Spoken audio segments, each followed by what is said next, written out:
Oh hey, and welcome to the channel. I'm Parker, and this is a brand new series where I'll be creating a water park and resort in Planet Coaster 2.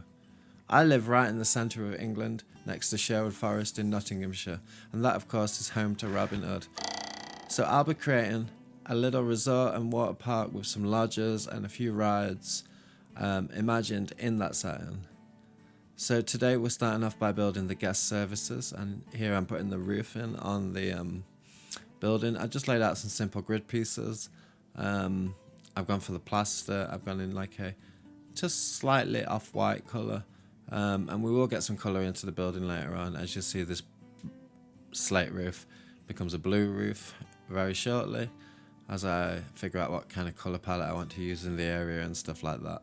Now these new roofing pieces in Planet Coaster 2 are, they're amazing. I can't describe how good they are to use. I used to use all kinds of tricks to create overhangs and eaves and extensions on roofs, and now you can just do all of that just with the pieces. The only thing I would say is these ridge tile pieces, I can't get them to line up on any grid size, so they end up overlapping.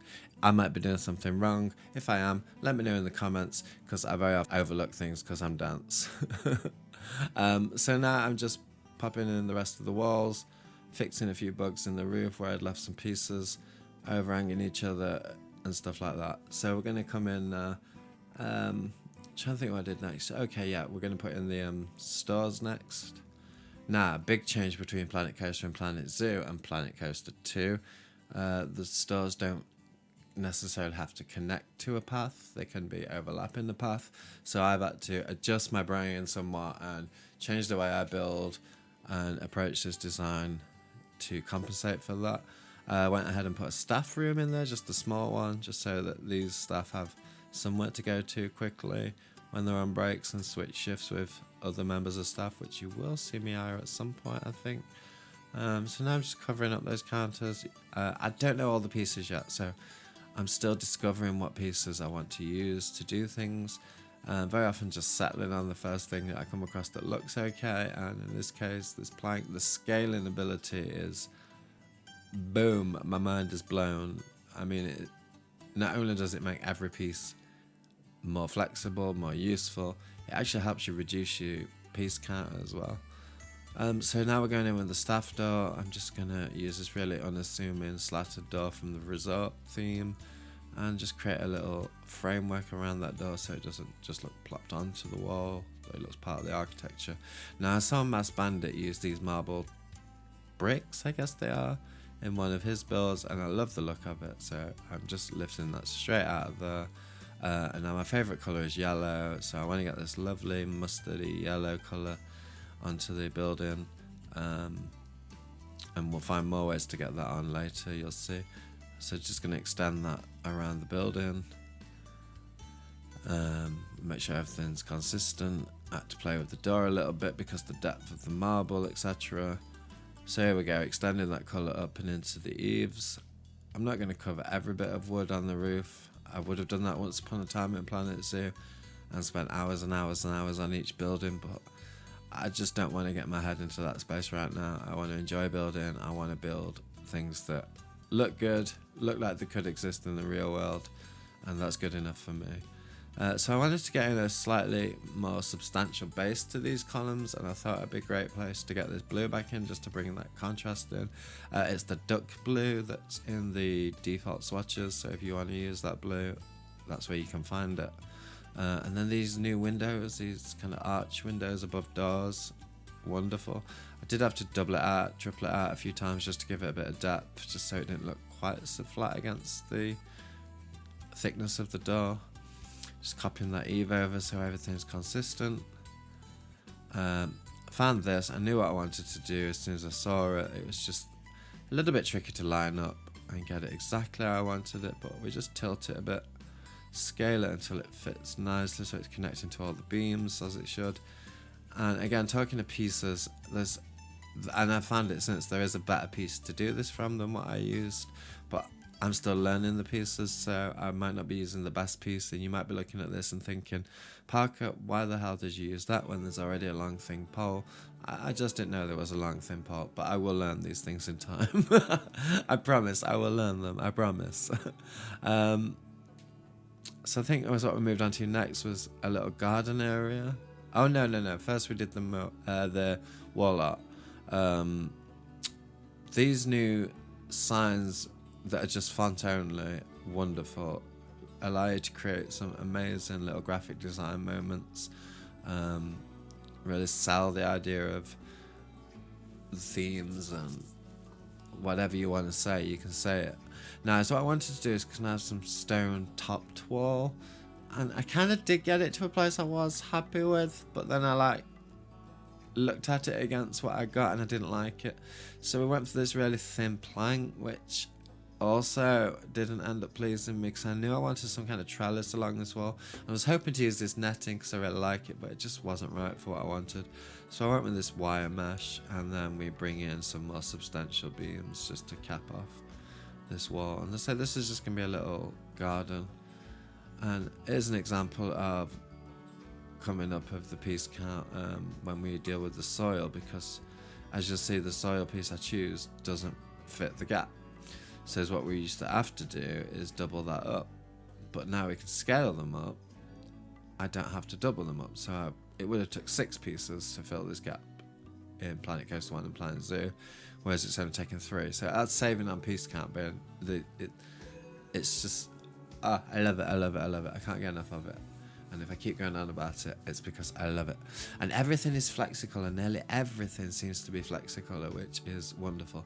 Now, I know I'm late to the Planet Coaster 2 party, but I just haven't been able to game in this way recently, but I'm so glad to be able to get back into it. I feel like I've got a part of my life back that I've missed for a while.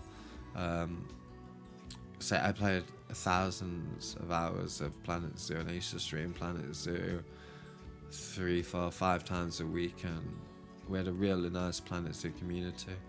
But Planet Coaster was always where my heart was at. I love coasters, I love theme parks, and now they've added water parks. I remember in Roller Coaster Tycoon 3 when they added the water park expansion pack to that, I played so many extra hours of that game just building water parks, and I never knew how much I wanted to build water parks and how much fun it was.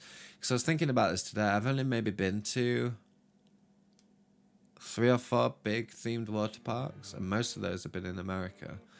So, but they've always been such great fun places to be. Now, this bird table was a 20-minute diversion.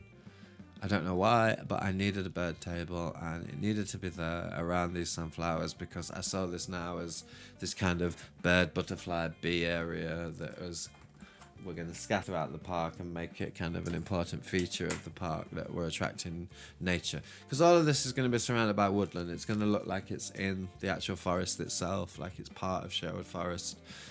So we move on to the opposite corner now. We've moved away from the guest services building, and this is going to be a toilet, changing room and locker area. I will be using the locker that everybody is using from the workshop. I will pop the code up on the screen at some point when I'm using it, so you too can go ahead and grab it, but it pretty much is the best option on there at the minute. So I wanted this building to be a little bit more interesting, so I gave it this kind of turret, kind of tower. We're going to have different heights in the actual 2 main to make them more like a 3.5-3 meter kind of height. Same roof, just adjusting the height of the tower. Again, these amazing roof pieces that just let you create really realistic, nicely proportioned roofs for buildings. It just makes the world of difference. I used to have to separate roofs into their own buildings, slide them out a little bit, and then fight with the Z buffer in, all to achieve this exact look. So that is such an upgrade. That alone is such an upgrade. And just a little bit of roof on this one, nothing too difficult. Just down with the ridge tiles again. Again, look, I can't get these to not overlap. So if you know how, please let me know. Please do let me know. So this is going to be the door for the toilet and changing room. I'm going to frame this in. This is not going to be as colourful a building, so you see I'm keeping now with just the kind of neutral plaster look, so like stone around the door, and then I'm going to go with these sheets of marble this time rather than the bricks, so it's a consistency of materials, but we're using different kinds of it. As you'll see, I found out that I can't do it across that wall because of the archway. I do later come down and extend it around the corner a little bit. Again, these font only signs, wonderful. You can just make really subtle, classy looking signs. And here I'm going to use a combination of 3 or 4 of them just to create an arrow. So I'm going to use a angle bracket, then just find an eye which hasn't got the serifs on it so I can create the stem of the arrow. And I just want it to be a bit longer, so I'm going to duplicate it down to a couple and get the spacing all right. And that's pretty much that. I did want to put an interior on this lock a bit because, same as I said, it's open. But first we're going to sort this roof out, just figuring out which way I wanted the eaves to face. I'm going to have it facing towards the front of the park. For some reason there's a little bit of overlap there. I think that's due to the odd height of the tower that I've chosen. So I just separate out the roof into its own building and raise it up by a couple of pixels just to get rid of that protrusion. Again, going around, just blocking out the building, making it look more structural and like it's got some kind of oomph to it, shall we say. And there's the interior. This back wall, I want it to be blue, so I just go ahead and make that solid blue, and then we add the lockers in. The code for the locker is on the screen now. Go get them, go enjoy them. I did recolor half of them to blue. I left the other half yellow because I didn't hate it, so I left it like that. And then we're just going to do really basic interior with some lighting, etc. A bit more detailing on the tower just to stop it looking quite so plain. Just going around, making sure that the amount it sticks out is the same all the way around. Just little consistencies like that make your build look cleaner. Here we go, look, that's what I said. I extended that just to the edge of the archway till I was happy with it. That's pretty much it really, so I'll meet you over in the real time.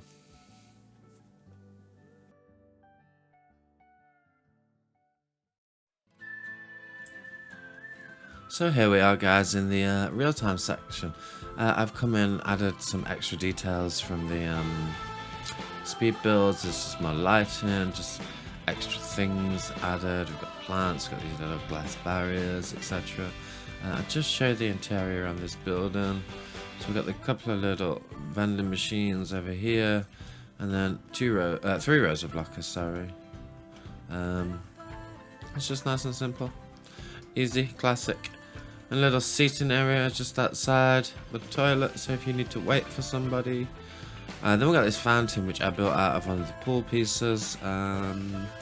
This does have quite cool lighting effects at night.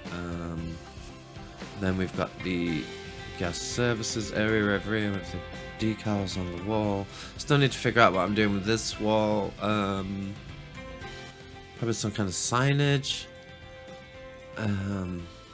Maybe the main park signage. I don't know. If you've got any ideas, shout them out in the comments. I did add this little hook deal on there, and then around the back I've started on what will be a little backstage area for the staff. So there's an extra staff exit here, some tables and chairs for them to rest and relax on. So the park, we're going to come in from here. This bus will move and there'll be a car park and park entrance and all that good stuff in that direction.